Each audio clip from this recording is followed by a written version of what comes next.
स्वागत है आपका फन फाइनेंस में। और आज के वीडियो में मैं आपके साथ में शेयर करूंगा कि आप यूएस स्टॉक मार्केट में एज ए इंडियन कैसे इन्वेस्ट कर सकते हो, क्या क्या एलिजिबिलिटी क्राइटेरिया है और सारी डिटेल्स में शेयर करूंगा। ये पूरी सीरीज़ की तरह आएगा।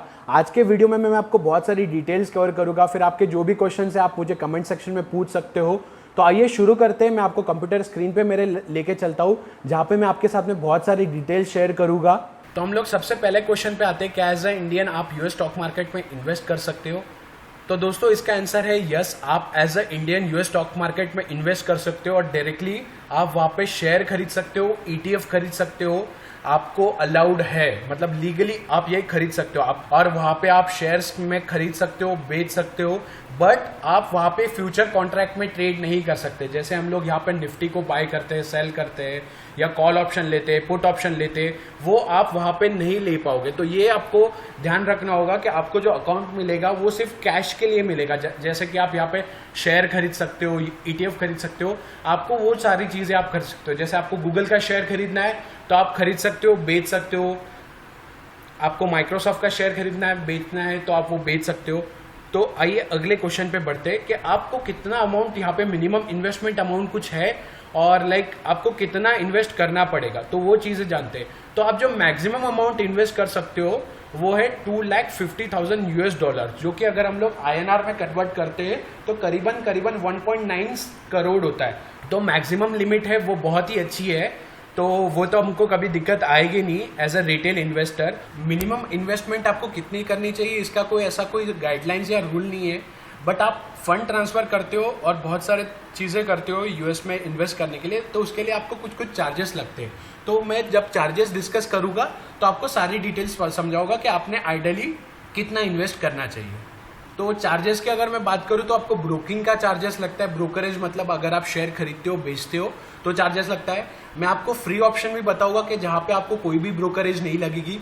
उसके अलावा आपको बैंक चार्ज लगता है। बैंक चार्ज क्या करता है कि बैंक यहाँ से आपको फैसिलिटी दे रहा है पैसा यहाँ से वहाँ भेजने के लिए, उसके लिए आपको बैंक चार्ज करता है। और ये जो बैंक चार्जेस होते हैं ये 700-800 के रेंज से लेके 2000-3000 जैसा आप अमाउंट ट्रांसफर करोगे उसके रेंज में रहेंगे। मैं आपको उसके बारे में भी डिटेल्स में आगे बताता हूँ।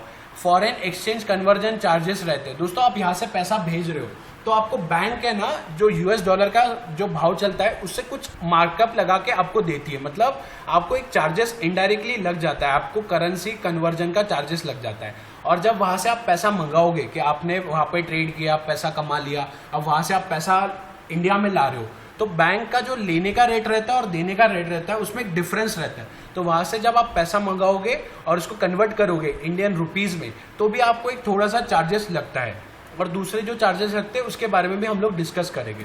तो मैं आपको सबसे पहले मेरे ब्रोकर बता देता हूँ। मेरा ब्रोकर वेस्टेड और इन मनी करके कंपनी है, वो है, दोनों के पास मेरा अकाउंट है और मैं जल्दी इसमें भी फंडिंग भी कर चुका हूँ। और आपको कैसे इन्वेस्ट करना है वो सारी डिटेल्स में आगे वीडियोस भी लाऊंगा। उसके अलावा interactive broker, HDFC, ICICI, Stockal, ये बहुत सारे ब्रोकर्स हैं जिसके थ्रू आप इन्वेस्ट कर सकते हो। तो अगर मैं वेस्टेड और इन मनी की बात करूं तो ये दोनों का ही जो फॉरेन ब्रोकर है, मतलब यूएस में जो ब्रोकर है वो ड्राई वेल्थ है। HDFC की भी बात करूं और स्टॉकल की भी बात करूं तो उनका भी जो ब्रोकर है वो ड्राई वेल्थ ही है। तो काफ़ी अच्छी रिलायबल कंपनी है, मतलब जो उनका यूएस काउंटर पार्ट है। तो वो हमारे लिए एक सेफ चीज़ है, क्योंकि इतने सारे लोग अगर उस पर रिलाई कर रहे हैं, HDFC जैसी बैंक अगर उस पर रिलाई कर सकती है तो हमको उसको सेफ मान सकते हैं। तो अभी मैं आपको कंपैरिजन बता रहा हूँ वेस्टेड के अकाउंट और इन मनी के अकाउंट। दोस्तों अकाउंट ओपनिंग चार्जेस जो है इसमें वेस्टेड में आपको लगेंगे 399 रुपीज़। इसके ऊपर कोई एक्स्ट्रा चार्ज नहीं है, GST वगैरह सारा इंक्लूडेड है। इन मनी आपको फ्री में अकाउंट ओपन करके देता है, बट आपको ब्रोकरेज चार्ज करता है 1 to 5 सेंट। जब हम लोग एक्चुअल ट्रांजेक्शन करेंगे तब मैं आपको ब्रोकरेज का चीज़ बताऊंगा कि इन मनी कैसे चार्ज करता है।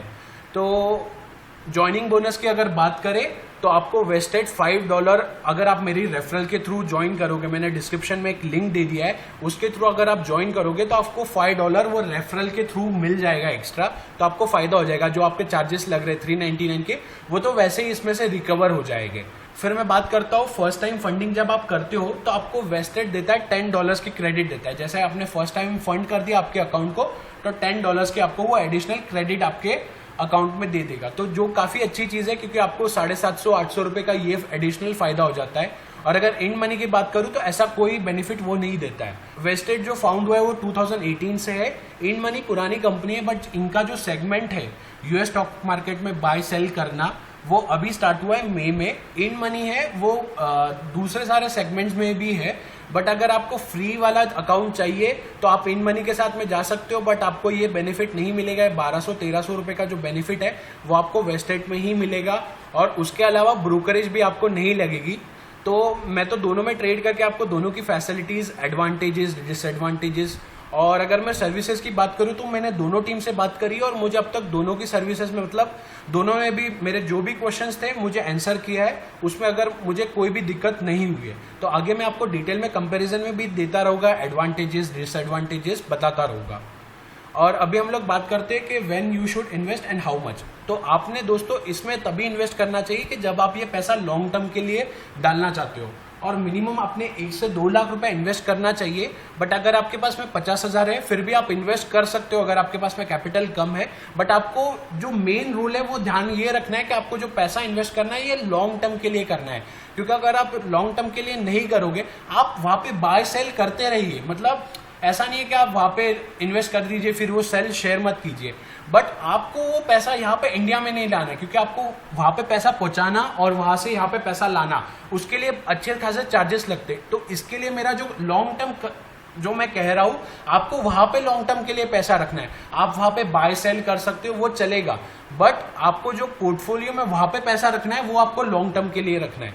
ये हो गई बात। अब मैं आपको एग्जांपल्स बताता हूं कि अगर आप 2 लाख की फंडिंग करना चाहते हो, मान लीजिए आपका पोर्टफोलियो 5 लाख का या 6 लाख का, 7 लाख का, और आप कंसिडर कर रहे हो आपका पोर्टफोलियो का 25-30% अमाउंट वहां पे शिफ्ट करने के लिए।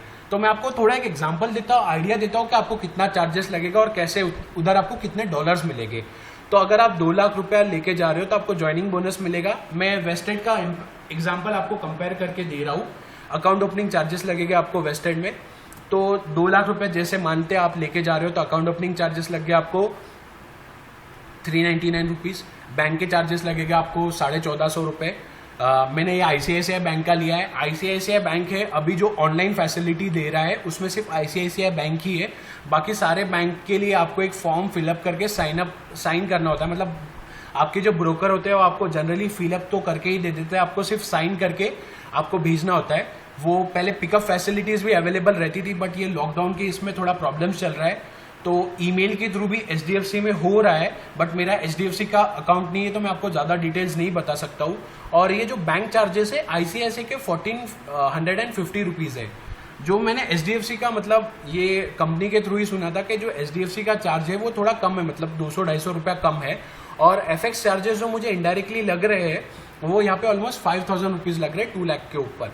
तो ये कैसे लग रहा है मैं आपको बताता हूँ। मैंने ये आज का डेट जो है उसका स्पॉट रेट लिया था 75 रुपीज़ 74 पैसा, और जो मुझे कन्वर्जन मतलब वो चार्ज कर रहा है आईसीआईसीआई पोर्टल पे, जो आईसीआईसीआई मुझे चार्ज कर रहा है वो 77.72। तो अगर मैं इसको माइनस करता हूँ तो ऑलमोस्ट 2 रुपये आता है, और इतने डॉलर्स में भेज रहा हूँ तो ऑलमोस्ट मुझे 5000 रुपये का ये एडिशनल चार्ज लग रहा है। तो मैं इतना डॉलर भेजूंगा 2250 प्लस मुझे $15 बोनस मिल जाएंगे, तो मेरे कितने डॉलर वहाँ पे पहुँचेंगे 2565।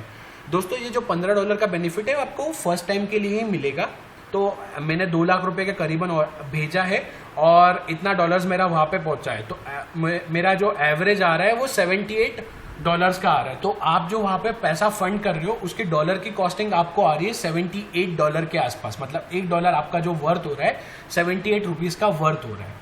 अगर डॉलर इसके ऊपर जाएगा तो आपको फायदा होगा, डॉलर इसके नीचे जाएगा तो आपको नुकसान होगा। तो अभी डिसएडवांटेजेस और एडवांटेजेस पे आते हैं।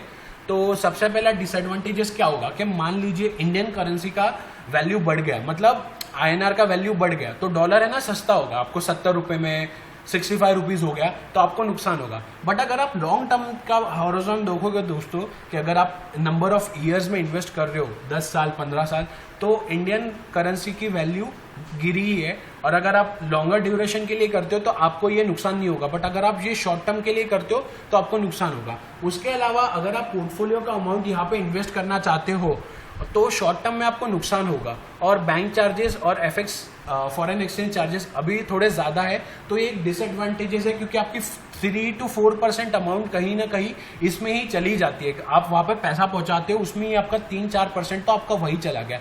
और जीरो दाम का अभी कुछ दिन पहले भी आर्टिकल आया था, वो यही चीज़ें देख रहे कि कैसे ये सारी चीज़ें वो मैनेज करे और आपको मतलब चीपेस्ट वे में वहाँ पे पैसा पहुँचा के दे सके, ताकि आप उसका फ़ायदा उठा सको। अभी तक जीरो दा ने लॉन्च नहीं किया, बट वो जल्द ही लॉन्च करना चाहते हैं।